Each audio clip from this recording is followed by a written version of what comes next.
夏季赛半程战罢，联盟新格局初见端倪。一枝独秀，领跑联盟。谁能打破他们的不败金身？赛季过半，一胜难求。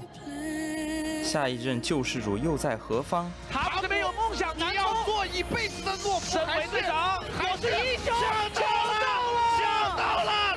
破除魔咒后，迎接他们的是一飞冲天，还是昙花一现？弹线过来，一次砍来一个 R 闪，直接下去！我的天啊，天打五雷轰！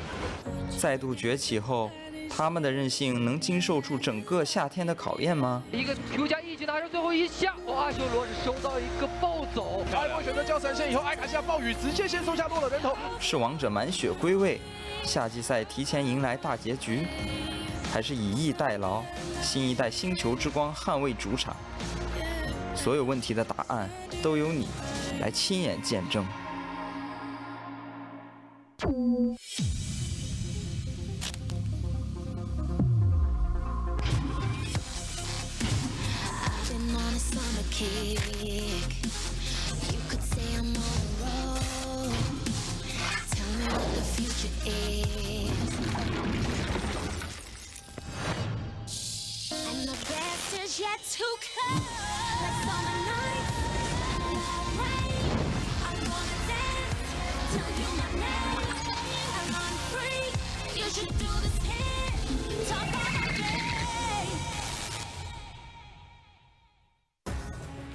It's the scientists versus the machines here in our match of the week. It's LNG taking on EDG, and anything is possible. Words to live by as we enter the Chongqing Arena here in the beautiful city.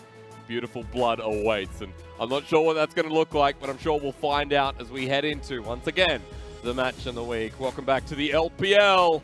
A beautiful time ahead as this match itself I've been waiting for a long time. Rising to the occasion here in the summer split. And EDG going towards that same path. A team that hasn't missed Worlds. And is not looking to miss. Yeah, we fixed it up. She found out real quick. In the found. Welcome back. LPL English here. My name's Hysterics. This is Raz, and Raz, our match of the week awaits. Yeah, I'm always excited whenever it comes to LNG versus EDG. Yep. Big brothers on the street is what they were, and being able to see both these teams go up against each other, and overall, like, there's not much has changed between EDG and LNG's playstyle. Yep. It's very similar with just new pieces. I'm just talking about pieces like, I'm looking towards EDG and saying Jiejie coming in. You look towards the top side as well. Those two changes have been pretty iconic for me for EDG. Yep. You look towards LNG, Plex and Duan. Like, those two have been a real powerhouse for the team. Yeah, they really have. And it's fun that in this same matchup, I should have opened this with this at the start of the day. Today's the mid lane matchups. Yeah. Once again, LNG and EDG, we're looking back at the mid lane matchup of Plex taking on Scout. This is what we need to take a look at, because you're right. First game of the day, we got to see Yagao go up against Knight, two 2018 rookies in Spring Split. Now you go up against Plex and Scout. Scout, who's been the player for EDG. At their lowest point, he said, all right, get on my back, come towards mid lane, get me an advantage, and I'll make it happen. Yeah. And he's been far more consistent as the years go on. You look towards his competitor. Coming in from Griffin, Plex has been the biggest acquisition here in the LPL, arguably. Like, the fact that we got to see LNG make that rise from obscurity, just bottom of the barrel in the LPL, to now a real deal playoff performer. Just recently they lost their undefeated streak. So this is the type of team that's been really rolling with Plex. Both teams recovering from the defeat against Rogue Warriors, so they both have a common enemy, I guess, in the near future. But for a team like LNG, heightened by Plex. SofM's playing to his limit. Flandre as well, coming in strong. And even Asura, I think, is having another awesome split on this team. And that's the thing. For me, the problem with LNG in the past has been, who's the partner in crime there for SofM? Right. People would say, of course, Flandre. But you have to work through your mid lane. That's been the style of the squad, is to at least go through mid and then find yourself roaming topside later on. But it wasn't working with Mala. It certainly wasn't working with Andy. They had multiple other choices as well. Guogu was on the team and it wasn't working there, so they ended up consistently moving parts until they found the right person. They threw the money all towards Griffin and said, give us your mid laner. And they got their money's worth. Yeah, incredibly young, incredibly talented, and he's been on point in the laning phase working alongside SofM. So you already saw the champion pool that it had. It didn't include the Yasuo, which has been a pretty recent addition that they had and been working alongside SofM's Sejuani. Plex has been styling, but also Scout having a very good split, a very good performance, I should say, with Jiejie coming in as the new backing jungler, and the fight's looking more stable and EDG looking more bloody than ever. Yeah, and it's changing responsibilities now because initially a Scout would just have either Clear Love or anybody kind of roll to his lane and protect him earlier on. Now he has to be constantly thinking about how he can play around his own jungler. Because my God, you're going to be expecting Jiejie to be looking for major plays, and Scout's going to be rolling to at least get something going for him.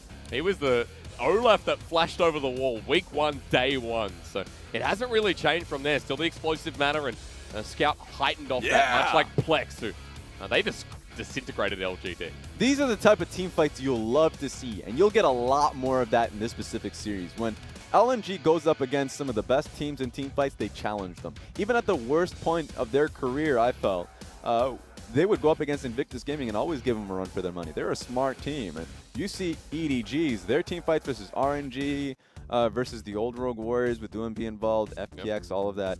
They really value team fights. And that's when you can like zero in on iBoy in particular and see how he ends up playing out with his Ezreal. I think he's one of our best Ezreals, and he's going up against Asura.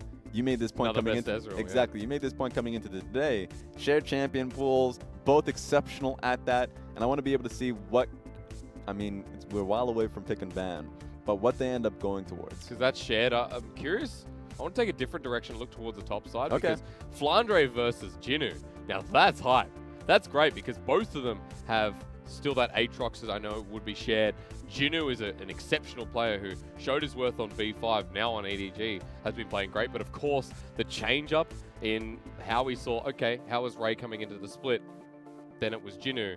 And I think my mind didn't waver there. I felt like Jinoo was still, you know, the hardest hitter.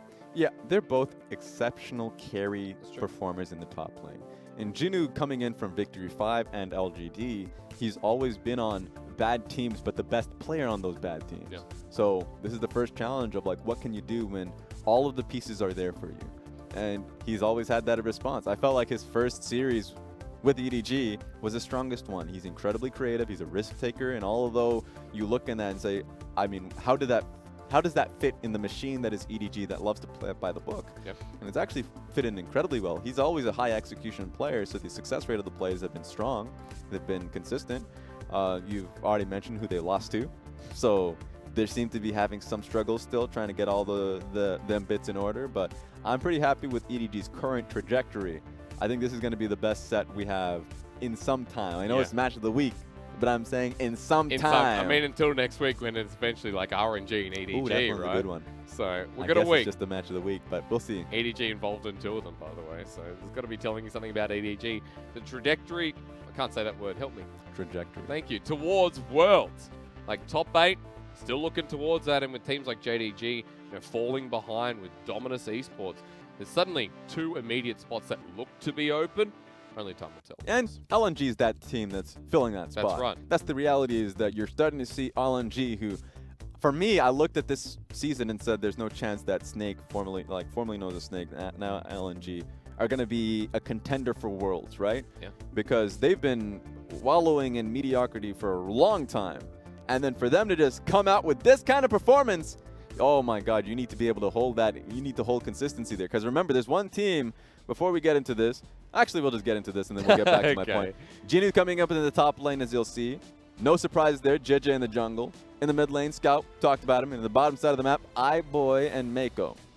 EDG's roster rounded out, and Jiejie, another tall person in the LPL, but Raz, as we look towards LNG, continue on with your point. He's huge. He's huge. I mean, we'll get to, of course. Wait. Oh my God, he wanted to put in that extra bit of bow. He didn't want to just walk out with his team, still giving respect to the crowd. That's very understandable. But now we move on to LNG. Please. As we get back to it, as they make their bows, a big focus on their performance this split. Because a lot of people will cast their minds back to Griffin and the LCK, you know, coming into the league in the summer split. And they needed to come in hard. I mean, they didn't win the championship, and I'm talking about in 2018. They needed to go through the gauntlet run. Yep. And they lost to like Gen G.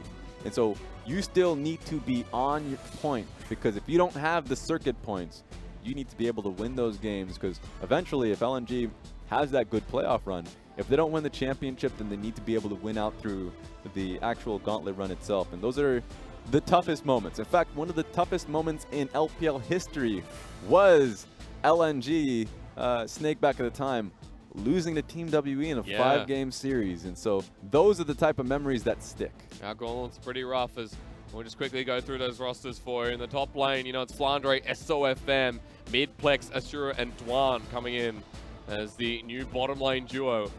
And Duan's someone we've mentioned just a little bit there, and previously known as Caveman over on Vici Gaming. Well, wasn't the most notable person on Vici. Now comes into LNG, performing up. Yeah, I think one great thing to Duan's success has been his creativity and what he's able to get on the map when, you know, bot lane wave is safe. Yep. Right? This thing that's never changed about Snake is their bot side being weak side of the map, being able to take, you know, little resources and try and make the best of it. Sure. But Duan has been a high success type of support, being able to make plays when the wave has actually been incredibly safe. So that's a good point towards him. You know, speaking to some of the coaching staff, specifically Nelson from LNG, just kind of having that understanding that the main shot caller is still, this main communicator is still SofM. Yep. So that's a consistent point for the team. There's no big changes with the roster changes. Specifically, you're still seeing a lot of focus on how SofM is, you know, pathing, what he wants out of the map. That's something that I do like. You don't want to see a drastic overhaul, especially if the team has found some success in the past. Specifically, 2018 spring was a great moment for Snake as a squad. They had a lot of, you know, good plays, great initial success, getting a lot of wins earlier on in the split. They fell off later on, but that was mostly due to discipline. I felt like their shot calling overall was always on the ball, but it was the players that were ultimately thinking they could take risks when it was inadvisable. So coming back to the point, LNG, I think, are on a great road to success going to playoffs. I'm going to come back to SofM because I think the change in SofM has been more active in lanes as well to hit the specifics. At the start of the season, I remember with Clement being like, well, SofM, he's in lanes. Like, what's going on? The counter jungling is what we know this jungler for. And immediately off the bat, playstyle was a lot more active and kind of playing, I know I've said this a lot already, but playing to his limits. Yeah. To kick things off. You just need a partner in crime to get that job done. I saw him trying with Mala. He definitely tried with Mala. Mala definitely tried. He did. Got to a point where Mala had to specifically get the best matchups as humanly possible to go even in lanes. And so when that's the situation you're rolling with, then it makes a lot of sense to look for other options. And Plex has been a damn good option for the team. So this is one of the best matches, you know, looking into this one and knowing that LNG have now so much unlocked potential, being able to play through SofM now that he's not on a constant timer, right? The last time I felt like this organization has been strong mid-jungle synergies been rolling with them has been when Zatai was the mid laner. Yeah. So since then, the team has really struggled to find you know, a good mid laner to be able to hold their own without any real camping come from the jungler. So, I mean, this is a lot towards what the current talent lineup looks for them. And the thing is, Plex has a long time to go. Like, he's still, you know, a young player, has a young competitive history as well. Yep. I think that's something that we can... Hopefully they got a good contract with him. Keep him around for as long as possible. With EDG, I mean, Scout, you speak about years, and Scout on this roster for a solid amount of time now. And synergy with Jiejie is there, so new mid laner for LNG, new jungler for EDG, and the strength of individuality here will come through in that mid 2v2. And I always feel when it's EDG, we talked about them as if, you know, as the machine that they are. Yeah. They have great shot calling cores. Meiko is always going to be like a strong-headed support player that can get his team disciplined and making the right plays. Earlier, I mean, it happened split to split that you get to see Clear Love rolling in the lineup, and they double down the shot calling and discipline, and they try and make lesser decisions. Like, for instance, they'll try and not make as many decisions as possible. I'm talking about just trying to keep the lanes firm, make the fights around dragons and barons, so they just set up for that one key core fight, right? But with Jiejie, that's changed drastically. Yeah. They look for skirmishes a lot more. Try and bully the jungler. And I don't think SofM is going to be taking that line down. No, that's why the jungle matchup in itself, I think, unexpected excitement for me coming into the summer split. And we could very well see this matchup again. The way both these teams are going, the way they're performing in summer, leads me to believe that we're looking at two playoff ready teams. I mean, that's really the question, isn't it? Coming into this matchup itself. This could very well be a sneak peek to a playoff series. Yes. It's what it feels like, 100%. You get to games like these, and this is the last time they'll see each other until potentially the playoffs. So really, this is the one where you look closely, because you might be rewinding the tapes just to get to this point to see how these teams perform later down the line. That's right. So matchup v matchup. Stage is set. We had a quick talk about patch before, and I think with these two mid laners coming through, that changes even more so. The Sylas heavy in the champion pool, and we've seen shifts across for the meta towards something like the Azir. Curious to see what the matchup will be changed by here. Look, mid lane matchups right now in this meta has never been more boring. Yes! It's Azir versus Corki as much as you can see it. But we've seen so much variation. We've seen things like Talia, yeah, it Kiana. depends on the teams. I mean, look, you can't say Kiana because we haven't seen that much Kiana. I saw once on Kuro, so I dictated that it was going to be seen more. But that's my worry, and I think this series is going to resolve all of that. Yeah. I think we'll still see a lot of Azir. That's not going to change. But the Kiana, hell yes. I think we're going to be seeing quite a bit in Kiana in this series. If I'm wrong, clip it. If I'm wrong, then I'm wrong. Yeah. But I think that Scout's an incredibly powerful player with assassin options. The Akali is still something we want to see a little bit more from him. And on top of that, he's always well supported in the lane, so there's never a question of like, oh, he's gotten shoved in, he's getting harassed in, like what can he do? EDG always has a response to that. Just staying across multiple regions that relies on the 2v2, but that's a discussion for a little bit later as we head into our match of the week. LNG and EDG, let's go, because this one, as you said, we could be seeing it a lot later down the track. This gives us a bit of a taste as Champ Select begins. I love the Karthus ban. Since Rift Rivals, teams have been saying a big no to that. Yep. Don't want to see it on the field. A lot of damage that comes with it early on in the game, and you don't even have to. The wave clear. I mean, the jungle clears fast. The damage that it has later on in the game is too much. Just get it out of my face. This is a team that once played Clear Love consistently towards the end of spring, so love that it's banned against EDG specifically. Jiejie's Olaf, which is best champion by far. Look, it's the best champions for both of these junglers That's here. also So true. SofM's Olaf is known. You should be scoffing at that. So is a Rek'Sai as well for SofM, so let's see if that gets banned away on the blue side, or there's a bit of a change up in jungle priorities. Get that yawn out. Jinoo's tired. He should not be, needs to wake up for this matchup ahead. I'm always concerned about yawning on screen because that's when your collective audience yawns along with you. Did you know if you do not yawn at a yawn, you're sociopathic? Oh.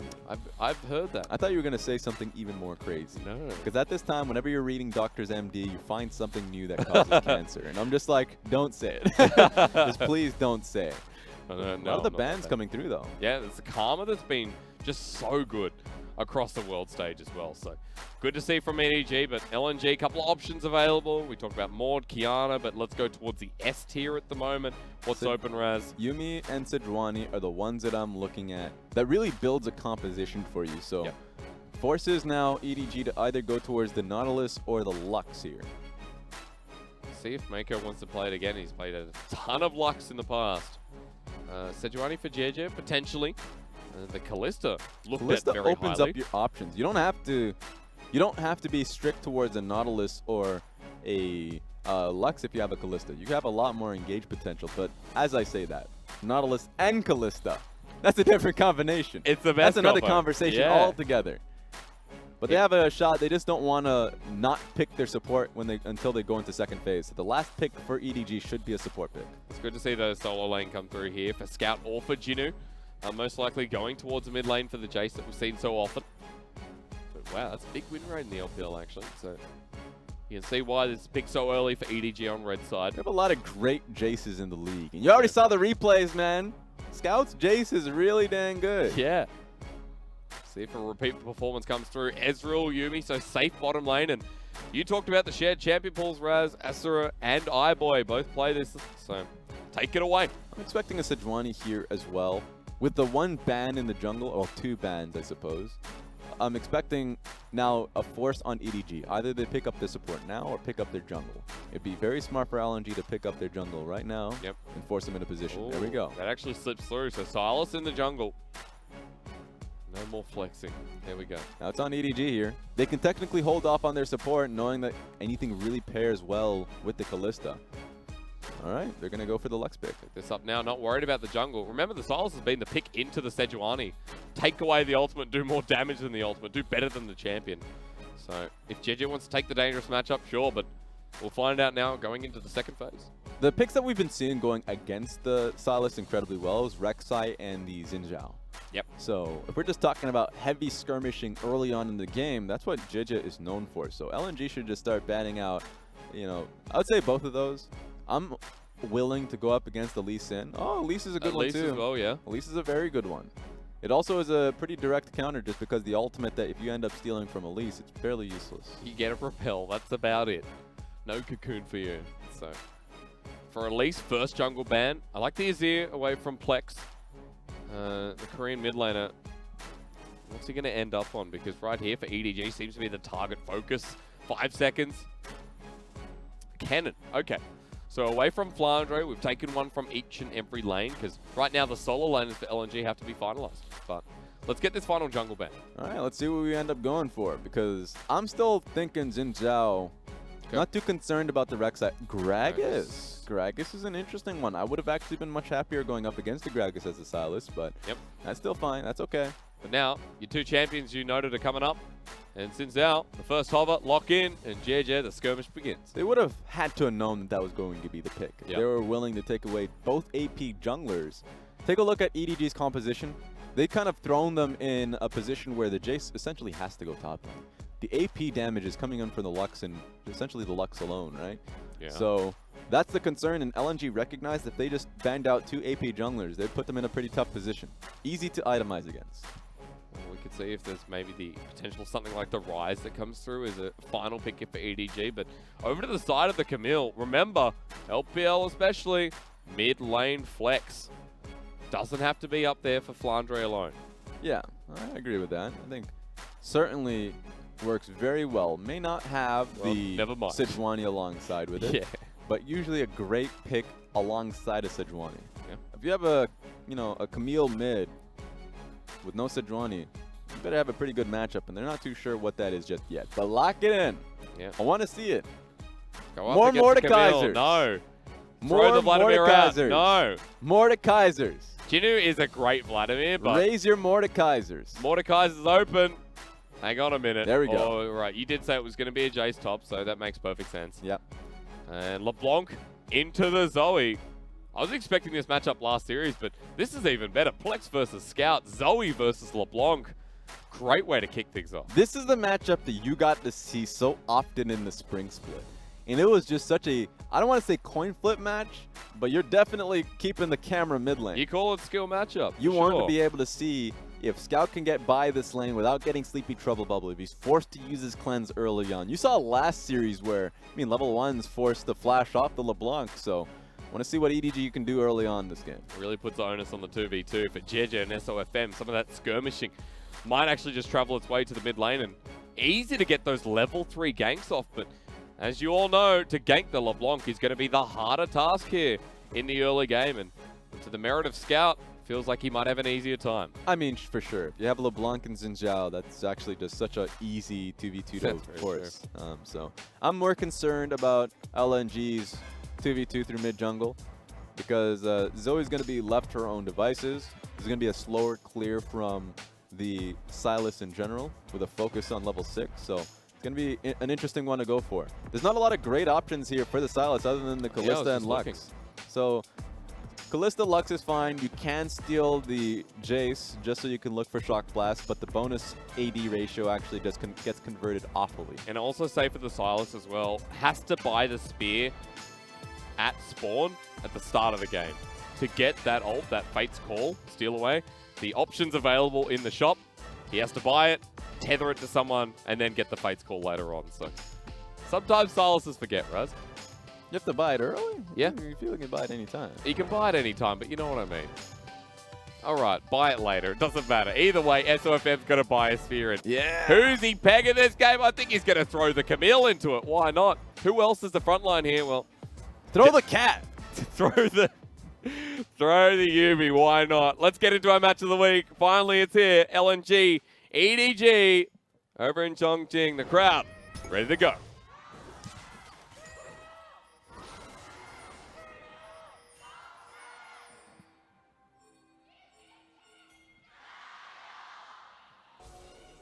Watch out, Zoe. No!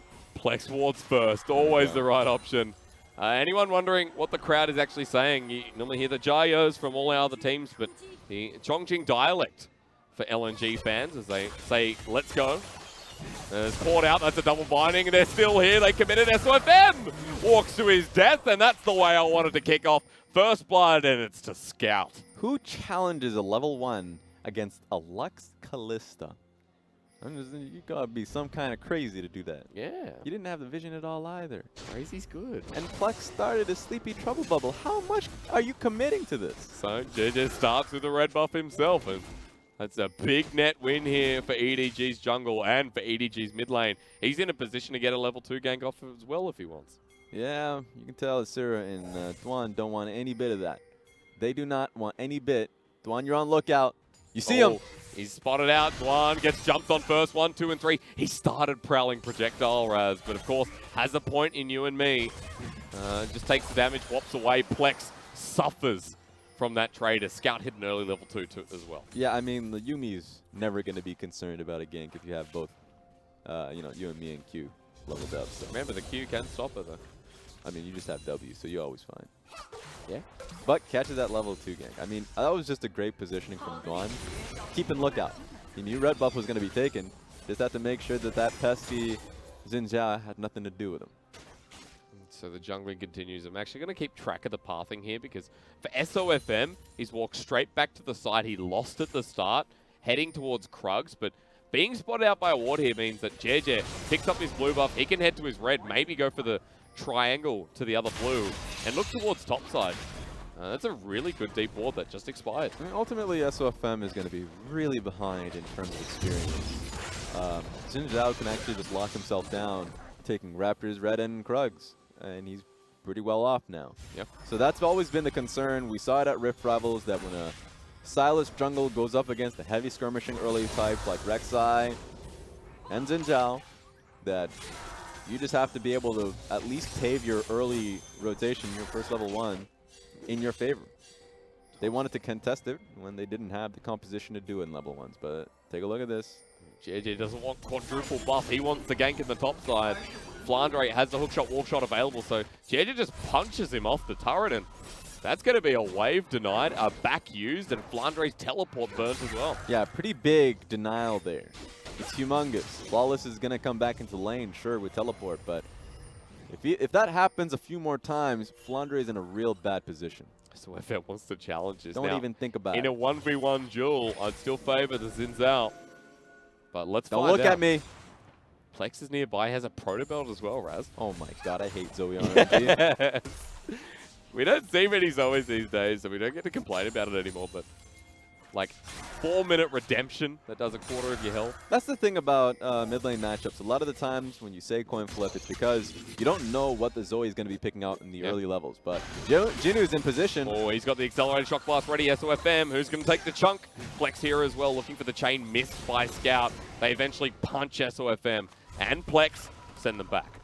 Yeah, he's in the back farming for a little bit longer. But take a look at this. Oh, and Flandre gets whopped back himself into hookshot, wallshot, Jinoo into the cannon form as Jiejie's still nearby. He's on reactive duty, so his jungling has slowed down while these lanes are trying to accelerate. But you still want to see him succeeding by batting SofM away from him. Yeah. Which he's able to accomplish. So both junglers did stop their own farming to make that happen. And you're much better off here if you're Jiejie. I will say, though, it allows SofM to be able to hold off time. Take a look at this, though. Ignite, light binding down. Help! The cat can't help. Asura goes down. He'll even burn. EDG knew what they were doing and when they were doing it. My god. That's always my concern with Ezreal and Yuumi. They don't have control of the wave. They can't stop you from diving. And we know what Yuumi on weak side does. Nothing. Absolutely nothing. That's right. So teleport going to be used. 20 CS gained as a lead from iBoy. And that's a lane that suddenly off the bat, you know, is hard out winning. What's tough? Nice position on the wave here for Scout too, so it's going to be real hard for Plex to be able to get this shoved in, and by hard I mean impossible. Yep. I was going to say, what are you going to do from here? Mid, perfect point here, and Scout now hits level 6, has the clone to send out the second chain. Extra bit of damage, pops him again. The Sigil of Malice to lock onto Plex, and he doesn't have the portal jump just yet, so he can't get into this wave. I just love the fact that he threw in that double chain just so he can get out of CC and add in, you know, extra bit of damage. Yeah. Also, he just loses that extra minion, I guess, with the extra time. Oh, so something, you know, I didn't keep track of. In Champion Select, we saw him just as, you know, 20 seconds went through. Okay. That Scout was hovering the cleanse, changed over to Ignite. Okay. So thinking far more about the skirmishes, and he's actually been doing far better for it. You can tell I've been playing a lot of solo queue, just in Ignite mid anyway. Cleanse, of course, taken for Flex, so... But at the moment, look at the Dragon. Easily being taken. Pings down from LNG. They're asking, where's the mid lane? He's taken himself a bit of a dragon as Jinoo in the river might actually be caught out by SofM while this is going on. Flashes away. So that's burnt while Jinoo thought he could sit and take the scuttle for the trade. Yeah. Great flash, though. Still gets him out of the way. Yep. While all this is happening, even though the flash comes through and Plex is able to nab that for himself, I'm still far happier for EDG, but Jinoo's got to get out of here first. Abscond of Dark, knocked back by Jinoo. Very nice. Hook shot, wall shot. Hextech Golden and Jinoo underneath his second tier tower. Can't get a trade off. Launched on by the jungle top. LNG responds emphatically. Well done to be able to get that kill. They already knew his flash was down. Doubles down to be able to pick it up. The commitment there from SofM is what made it in the end. And he now gets a bit of control of the top side. Now has a lane that can be played through for LNG. But as you discussed it, this bottom lane is soon becoming an issue for LNG. They are getting soloed out. That's just how it is. I know Asura is, you know, afraid of Jiejie. There's good reason. He is in the area. Yep. But even if it's just a 2v2, you already saw the 2v2 dive just happen. Meiko and iBoy are that much stronger. Relying on the healing here from Duan. Here we go. Jiejie not level 6, but nearby in the wave. Might be able to pick it up as SofM's here once again. Why? Picks up the Jayce hammer, why not? But this time, remember, Jinoo went back, picked up the longsword. He's got the damage. SofM help! Miscalculates. One more auto needed, and Jinoo unable to find him, but SofM came dangerously close to dying. Oh my god. I was confident that SofM would get it too, but, you know, I guess he doubled down. Imagine if that was the serrated Dirk on Jinoo. He was dead. It's crazy to be able to see that, but SofM is really pitching up that tent. Yeah. Trying to make it happen, knowing that flash was down from Jinoo. Saw the wave earlier. Flandre was not going to be able to help him out either. They had a pretty good idea. You know, Flandre had trusted, or at least probably wasn't in vision. I wanted to, actually, if we take a look back at that one, I wanted to see if he was in vision at all, because if Flandre was in vision, then he doesn't want to make the obvious walk over. Yep. But still, good challenge, and it's been putting Jinoo on his toes. Yeah, SofM even has a level advantage as Jiejie keeps trying to find his way into the bottom lane. Oh no! Bottom versus top, and Scout now making the roam as well. They had their push. Zoe's going directly bottom lane, but she is nowhere near to help him out. LNG about to be 2v4. Fate's call. Asura goes under turret. Arcane shifts away. Flashes away from the binding as well. Now to outplay. They're going to find iBoy, but they're launched on Asura. Now gets healed up. The Zubi's under turret. The Meiko goes down, and it's the turret rather that gets him. A double kill for iBoy in the end, and the fact that that was an execution makes it all worse. Yeah, I thought they played that out so well. But Plex and SofM were slow to the punch to defend. They didn't read the play, and that was still really good tower juggling from EDG. Somehow Meiko comes out untouched. Yeah. How does that happen? Let's take a look. So you can see in the minimap, they're hauling it down to the bottom side of the map. Not only do they E out, they flash away from the double binding, and they position themselves so well. Meiko flashes away. I think he recognizes that he thought he was going to get out anyways. Yep. But at least I'm going to believe him Delayed. that he knew that he wasn't hit by anybody else. Yeah. But still, good tower juggle. The Mystic shot was going to hit until the Fate's call, so It nets out. Plex uses his fake flash to get out of that one. And Meiko now on the roam with mobility boots. And the bottom lane is in so much control. Let's go to Rift Herald, says EDG. Oh, Meiko almost gets caught out. They steal away the ultimate from the Lux. Now SofM wants to contest it. Jinoo's going to be sandwiched here, Raz. On to 3 members. They find the light binding. They find the ult. It's ult for ult. Jinoo dodges away, jumps back in, survives for so long. So EDG gets the re-engage. They sacrifice their top laner. They say, Jinoo, it was not in vain. It was perfectly well as Plex gets light binded on the way out and EDG take it all. You could see the lacking confidence from SofM when that fight starts. He didn't want to get the kill on Lux. So you looked at him and he's like, I don't have any backup here. But then he sees the Jayce and he's like, I guess I still have Flandre in order, but they did not have the members available. Asura was nowhere nearby, taking up his own advantage in the bottom lane. So now EDG just wins out. Raiding off in a massive way. Rift Herald's going to come through here as well. And iBoy is so accelerated. Oh no. Didn't need the kills in this play, but he's going to get the gold. That is a chunk. And that is first turret blood after a quick moment going over to EDG. He has 3 kills, full turret plating gold. I'm going to love this stat when it gets thrown into how much gold he was able to acquire himself. Bot lane was already working out in his favor. Turret platings were already being chipped out. But going up top lane and being able to pick up the full gold too? Insane. It's a Kalista who's hit her point, hit Blade of the Ruined King, and oh, what is that second item going to be? Are we building up to a Wit's End Hex Drinker? Who knows? Right now, no one can deal with iBoy. Scout's in a similar position. Jinoo's the only one who's really fallen to the wayside, but even then, he's the one who set up that fight. He's the one who brought them all in. And he's the one who's still getting towards that first item. Yeah, I mean, I'm going to always give credit to players that are put on weak side situations, thrown constant ganks, and is still able to come out halfway decent. Like, this is a pretty admirable position to be in, knowing that your, strong side is cashing out. Yeah.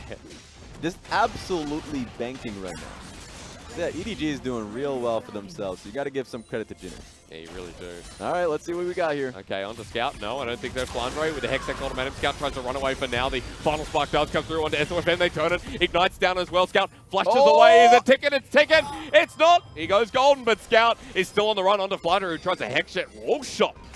Excuse me, into Scout as the light binding doesn't connect as well, but SofM once again almost dies. You can see the commitment there from EDG. Just another situation where SofM chunked out and can't do too much to keep himself open. This was my concern coming into this game, is that you don't have a strong 2v2 unless if the poke is being landed by Plex, but he's under a lot of pressure now. Oh no, Duan's by himself. Someone help him! Thank you, Plex. Oh, thank God for Portal Jump. Cat has no help. Plex is still getting chunked down himself. LNG just looking for that window then.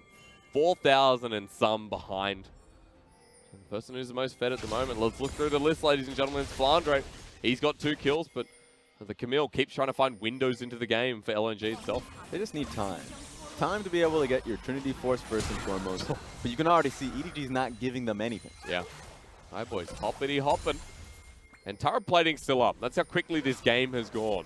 Let's give some more to iBoy. Yeah, that's good. 15 seconds, deny him all turret platings. You can't get anything else. He's picked up 8 just himself. As Jinoo's going to get caught out once again. Jumps on in, has the help. True shot barrage to finish it off. It's a 1-for-1 as Jiejie denies the damage with the ultimate. Duan needs someone. Give the cat some love as Meiko with the light binding almost connects. It's Arcade chips it away. Meiko's going to bring in the help of iBoy, and now the cavalry's there. Raz, Asura gets knocked up. Here we go. Ren City for 1. Let's keep counting as Plex runs for his life alongside Duan, and iBoy was only just getting started. At this point, Duan seems like a parasite, finding the new host body. Yeah. Because he's going to have to pass up a lot of people with how many people are dying on the side of LNG. He's a bad luck omen right now, and Plex doesn't want to be anywhere near the fight. At least he's getting out scot-free. Yep. That's happening. They're losing a lot across the map. Losses. They tried to jump on Jinoo here, and it was the re-engage once again from EDG. Yeah, the story oftentimes is not so much what you see, but what you don't see. Fog of War, Jiejie coming out and being able to help out, get the kill easily. And you also see Meiko following up with iBoy, rotating in from the mid lane. Just easy kills. That's why Duan's like, all right, next person, someone help me. I can't allow Asura to Hold me firm here. I need somebody. Plex is thanking himself that he took Glens in this game, otherwise he's dead there too. Yeah. And Duan follows. How much suit. gold? 933. Now, at least, I'd say 6 or 7 of those plates was iBoy. At least. This game, 9 over to the EDG. Near 1,000 gold. Yeah. That QSS paid off. Yeah. I was wondering what that was going to be, but an early QSS, and he's still going to be ahead of Asura once he hits that second item. Of course, Iceborne, Manamune, still not stacked up though. And right now, no point talking about the items for LNG, because you got to look at the side of EDG, and the weak side, rather, that now is matched to Trinity Force with the Yomu's Ghostblade. So not bad for Jinoo. We're going to test it out now. He's run into 3 people, trouble bubble. The lockdown here with the light binding, good job. But Asura's nearby, so EDG don't need to commit just yet. But iBoy, yep, that's it. That's it. Oh God, get me away from him. Good trade though from Asura. He sends a true shot barrage. Actually nicks iBoy the way, but Scout over the wall. Ignites Asura as well. The Zoomy should heal him up, but the flash from SofM. Did anyone see that? Because he flashed into a wall. I guess there was so much happening here. Not just the flash, but the HP that Asura had at the end of it. Just 1 tick left. Duan recognized that he was going to survive off that one, but I was still worried. Yeah, as you should be. Plex is just trying to find that pick, stop the aggression from EDG. We're playing mid ARAM again, Raz. It's an immense amount of pressure. I mean, we're looking at EDG potentially taking up a 3rd drag. Certainly this blue buff, the Baron that's going to be coming up in 4 minutes time. Yeah. The game is so heavily in their favor that if I'm LNG, you just have to have faith that farm will be going your way, that Flandre is going to have pressure on side lane. And another one too is that Sleepy Trouble Bubbles will start landing. Yeah. And that you'll hit that breakpoint of 3 items or so, which will come in the next 15 minutes. Like Asura solo farming down here. Still scary to push out in front of the river as Dragon's now up and available, and there is no vision that's going to save him in the end, especially with this mobile comp from EDG. Yeah, double ocean. There's not much you can do here. Asura was trying to get that wave clear across. Didn't have teleport at all if the play was going to happen topside. Just knew that the play was going to be Dragon. And I don't think, even with that being understood, that they can do much to stop EDG here. So moving back to the mid lane. EDG haven't picked up the Dragon just yet. Setting up towards the Baron, which will be coming in 2 minutes. And you can see LNG just trying to get vision, stop that early Baron play. And Jiejie just going to solo out the Dragon in the hopes that we get a 4th Infernal or Mountain. Not going to happen. But I like the idea. Worth a shot. Where's Jiejie going? Away. He's a little worried. He's I mean, pretending. You don't want to be contested on that one, especially with the HP value you have. Might even bring in a few more members. So I'm looking at Kalista, just in case he's in the area. Ooh, a cloud. How nice. Double cloud, double ocean, but let's see. The damage onto Plex, the prowling projectile. Jinoo goes gold. For LNG, the proactive move must be used here, and they almost find Jinoo, so he's really getting punished, and LNG think they can find a window through it. Yeah, I mean, always getting pushed back whenever they had that opportunity.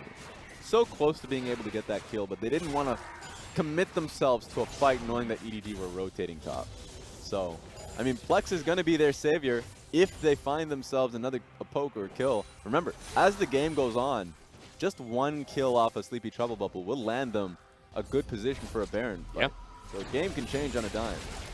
Asura's, as I mentioned before, farming up as well, but he's still 2k gold down. I'm looking at the mid lane. About 1,500. Where's the strength? Still that top lane Camille for Flandre. So keeping up in CS, of course, the strongest part of the map for LNG. You'd think it'd have a bigger lead than that, but I mean, they don't have too much going for them at this game. So. However, 4 assist gold being put into Jinoo's pockets. He has been farming up incredibly well too. So there's really not much you can say here. What LNG has is a strength. However, Luden's Echo for Plex. Pick potential, as you're mentioning about being the core focus here for LNG to find that window, but SofM's left here in the mid lane by himself, and ulti has to come out from both Ezreal and Duan, who almost dies, reattaches just in time. The heal come through as well, but Meiko almost gets burned down. Plex runs forward into iBoy. The final spark doesn't connect, but look at that turret. One more hit, and Jinoo's going to get it, but he might die for it. He flashes away, but he could still die in the end anyway. Finds the connection there from SofM. The Camille jumps onto 3 people, and EDG are running for their life. LNG, Ooh. the poke that comes out of this comp is starting to get online itself. This is getting crazy. Starting to turn itself right now. We talked about that diamond. Right now, EDG, a little bit too greedy, some would say. They just needed one more wave for them to take that turret. Wow, Meiko only just surviving. That was a well-timed heal there from the looks of iBoy. Just getting batted away on that one. Such a close game, but you're starting to see what power LNG is starting to pack. Yeah. Like I mentioned there before, the poke, and it came off the back of Jinoo just looking for the simple finish to that mid lane turret, which is on about 10 HP. So now LNG breaking open the mid lane turret and getting some of that gold back. It's going to be a hard one for Jiejie in particular. Is that connected? Especially, yes, if that connected. This is going to be a tough one for Zhao in general. I mean, think about how susceptible he is to a lot of the poke that right now LNG can throw his way. Turret finally goes down though for EDG, and for Plex, you might want to back here, looking towards that second item. Looking at what Asura is building, it looks like the Blade of the Ruin King third here for the Ezreal against comp that has some squishy members. So it's a Vamp Scepter. Remember, it can build into both that and Gunblade. Well, that's a big go for EDG. Wow. They found Flandre with a cat on top, but you're right, Duan is a curse. He is. Anytime you're on somebody, you're going to get hurt. That's just going to happen. Flandre is the first victim. Let's see how many more as Baron's being pinged out by EDG. Yeah, that's 30-second death timer with a teleport. Camille unable to join. 4 versus 5. Baron started, and EDG have everything under their wing as Scout is in a flanking position. All right, let's see what LNG can do. He's on right about Scout. But he's spotted out. SofM jumps away. He doesn't connect with the Abscond of Duck. That means bad things, but Plex hits Meiko from the wing. That's now 4 versus 4 as LNG get out pretty much unscathed. Zoomies to sustain is starting to really build up. Wow. Catching out, as you had mentioned, with that ward, knowing that Scout was coming in from a flank position. Plex is starting to really hurt. Yeah. He's coming in with real power now, and so if this happens a few more times, LNG can take control of this game. 5K, that's it. The gold lead is not enough right now for EDG to start storming those inners, start storming the rest of the basin. Baron dissuaded by this simple play. The fact that he went right instead of moving towards his team was really smart. Would have been a great opening for EDG if they can land him, but easy to kite back when Duan's by your side on that one. Final chapter putting in a lot of work. Yeah, almost all 5 members. Could have been a lot worse, and the potential of LNG starting to shine through in game 1. So I know, we're talking about the potential build there for Ezreal. Yep. Could still go Gunblade, but that's right. To my point, to your point, I actually do expect them to go Blade of the Ruin King. Okay. Looking at the composition that LNG has, pretty AP heavy with Zoe and SofM, what he has with the Sylas. So, and you know how much damage a Yuumi can output. Yeah. So certainly more AD within the comp would be nice. Okay, well, we've got some time to figure out what it's finally going to be, but SofM just walking away now. Getting close towards this Baron wall. EDG, they've still got some pick potential of their own, but that's the troll bubble that connects. He's caught it out in the side. SofM wants him to abduct, but he's not going to find it. So close call once again. The ARAM seems to continue here. Yeah, because EDG has the wave clear, and EDG has the pick of the litter for the major objectives. It's more so LNG just forcing them off. So this is going to be an easy dragon. Got to wonder what the next one's going to be. The double cloud, double ocean, the mountain. Finally a useful dragon res. This is a pretty good dragon, I mean. I'm talking about the double cloud. With the composition that you have with Zhao, Lux, especially Lux with mobility boots. Yeah. Yeah, I'm actually a big fan of double cloud here. Wow. And with a lot of the poke coming in from LNG, double ocean is actually pretty good. So this is actually one of those rare occurrences in games where I'm happy with double cloud and double ocean. Okay. If it was just one of the other of both, then I'm not too happy because the values aren't high enough for me to value it over any mountain dragons. But this is a pretty good time for that. That's true. It makes sense because EDG constantly disengaging away from LNG's mid. Flandre doing some work of his own down the bottom side. Remember, still has teleport available. A Scout looking for the pick on SofM once again. Not warded to the side, so LNG have to be careful. This wall has caused them grief in the past. Yeah. I'm still concerned for EDG. I guess we're concerned for both teams here. Yep. Because we already saw what has been pushing EDG back from really pressuring the Baron. It has been the Sleepy Trouble Bubble, the poke that...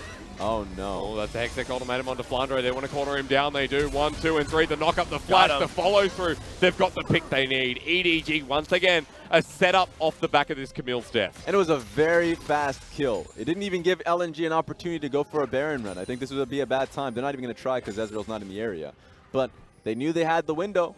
They knew that they had that mid lane shoved out, and Asura had to be shoving the wave back in on them. Teleport there, so dangerous from Asura. He'll survive, just Arcane shifts away.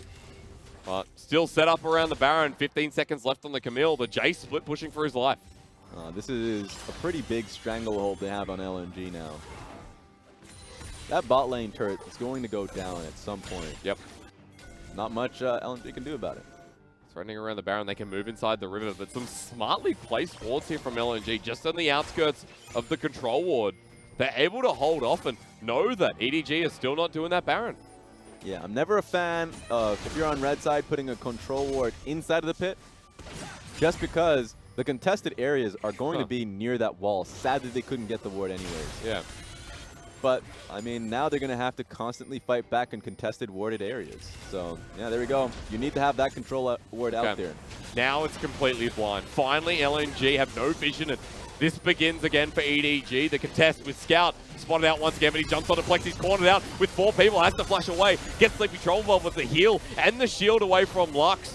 SofM low, but has Zoomies to get right back in there. Wow, they fully committed to the fight instead of just letting Scout do his thing here. At least protect him, but don't completely move out of the Baron pit. Sad to see that. You can see how scary this Zoe is, though.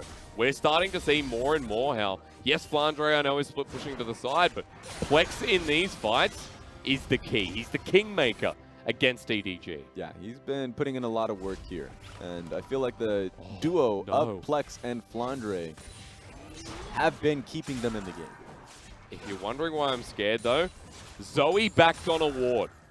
EDG, my hype's not founded because they're not near the position for Baron. They can't take it. They can't sneak it away. So back still scattered here for LNG. I'll take it back, but able to get the blue buff, able to scatter themselves through the jungle, and once again clear out vision themselves. Now they have the right control wards. Oh, that's a pick out onto the jungle. SofM deleted the burst. Finally from EDG as Plex jumps on in. He flashes himself. He can't find it. Needs the troll ball with the AoE damage. Now into EDG, but even in the choke, Plex can't find it. Asura has to back away as well.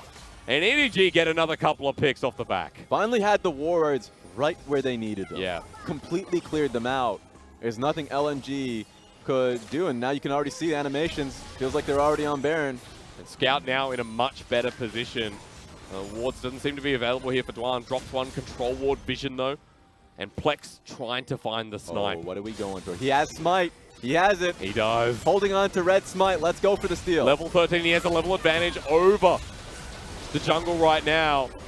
If he can Kalista find this, he has it. Portal jump. Smite, level advantage, jumps on in, has to flash in the end, he can't find it. The hopes and dreams left at the door as Asura is going to die here as well. Shock blast combo, a triple kill for the Jayce, who now helps him get them all. Gotta respect the effort from LNG there. Plex was dealing with the impossible. Didn't have his own jungler in the position, and he was dealing with Kalista red. But he didn't have vision either. Yep. But speaking of no vision, SofM going straight in because I'm just as concerned as he was. With how much time EDG had in this area, they could have been on Baron immediately. And they have a pretty good burn on Baron with that team, so they felt like they had to be in a rush. And this is the payoff that the EDG has. Just remember, Lux Shield in that closed space is always such a nuisance at this point in the game. So a lot of defense mechanisms for EDG, and you were hopeful, as you said, for Plex with the level advantage to get this smite, but just unfortunate time. Didn't have any eyes on the situation. That's right. So they held that Baron at 4k HP for a very long time. And by the time he's been setting up for it, just take a look at this. So that's the vision. 1k, flashes in there, yep. Yeah. They were holding it in 4k HP for so long that he was probably calculating in his own mind that they've been at 3k HP for some time. If he got that, I'd bow down, because you're not only versing the smite, you're versing the red of Kalista too. So a difficult task for Plex, meaning EDG do eventually get the Baron. 16 kills to 4 in this game, 10k gold lead, 5 elemental dragons. They picked up the mountain while we were in the replay. And this is where EDG starts striking and start looking to close the jaws over LNG in game 1. They're a real clear and clean team when it comes to being able to close out games. We'll have to see what they can do here, because this is a pretty good position from LNG to force them off the bot lane turret. Oh, Jiejie, okay, flashes over the wall. Let's go. All right. He's done this before. Quickest That's path commitment. to the mid lane. Yeah, but who cares, right? This looks much flashier. Maybe he thinks he's won the game, not just yet, but Flandre getting caught out means yes. Fate's call by SofM stolen, so it wasn't Camille in the end, but he dies. SofM now with the longest death timer on Summoner's Rift, and Meiko Duan to pick it up. 1 member dead. LNG now have to 4 versus 5 for the game. Imagine how confident you have to be to just flash like that just for the mid lane inhibitor. But already you can see EDG just 1 fight off from winning this one. Scout's starting to pummel with AD carry, double light binding once again. EDG, the waves are crashing in. Who cares about top when you've got this much going on? Needs to be that final fight from LNG. They do get the pick off to Jiejie. He bets he wishes he has the flash. But EDG's jungler even going down. The Nexus exposed by LNG. In our match of the week, EDG going to keep pummeling down, but LNG looking for the defense. Jinoo on the backside. He finds it in the end, and EDG, game 1 is theirs. Easy as it goes. After that one, being able to watch them play around Baron reminds me of playoff version of EDG. This is the type of EDG that you love to see. Yep.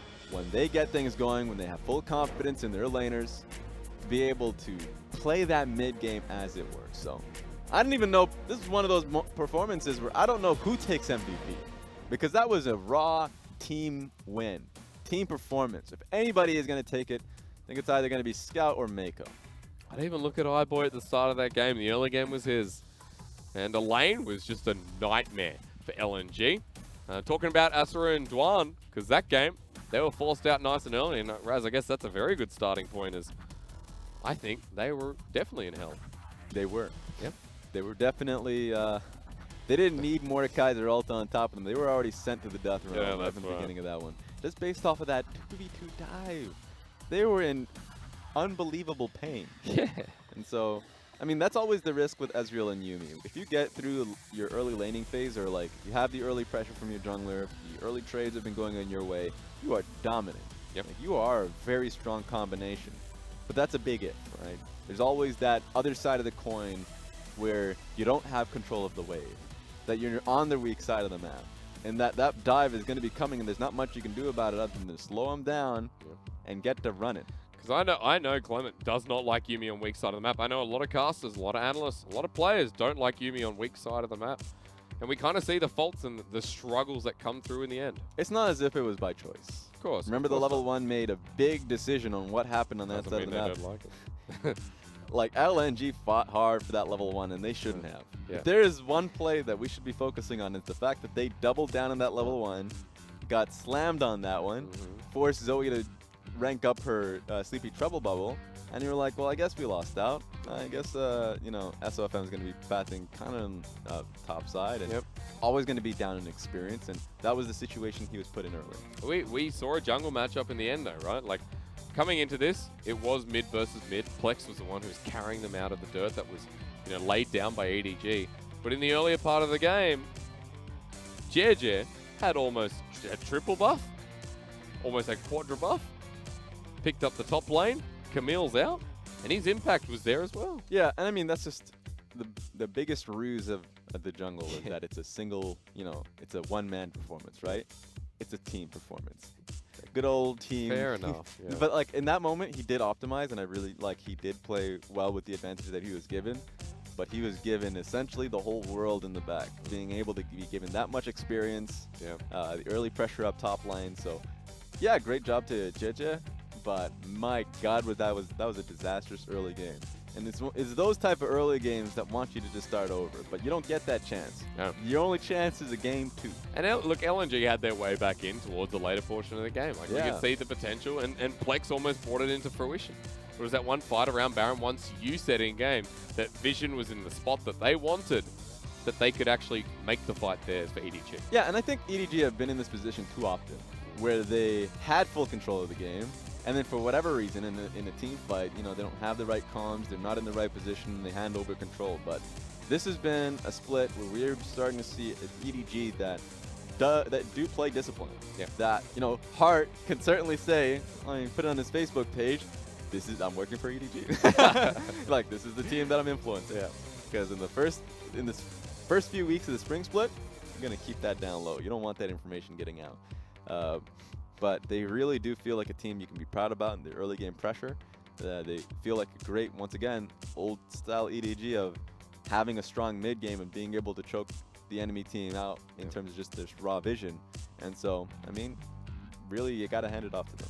And the well-oiled machine was, you know, oiled up, ready to go in game number 1. Gonna have a short break. Game 2 coming up with LNG and EDG. Don't miss it.